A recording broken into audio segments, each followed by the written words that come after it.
പ്രിയപ്പെട്ട UDF പ്രവർത്തകരെ, ഇന്ന് നിലമ്പൂരിലെ ഉപതെരഞ്ഞെടുപ്പിൽ UDF ഐക്യജനാധിപത്യ മുന്നണി ശ്രീ ആര്യാടൻ ഷൗക്കത്തിനെ സ്ഥാനാർത്ഥിയായി പ്രഖ്യാപിച്ചിരിക്കുകയാണല്ലോ.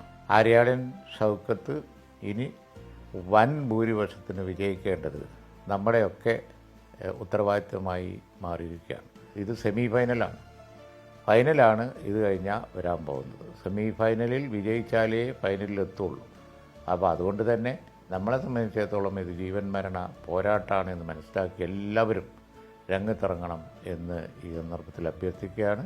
ഓരോ മുസ്ലിം ലീഗ് പ്രവർത്തകനും ഓരോ UDF പ്രവർത്തകനും ഒറ്റക്കെട്ടായി എല്ലാം മറന്ന് ആര്യാടൻ ഷൗക്കത്തിൻ്റെ വിജയത്തിനായി പ്രവർത്തിക്കണം എന്ന് ഞാൻ അഭ്യർത്ഥിക്കുകയാണ്.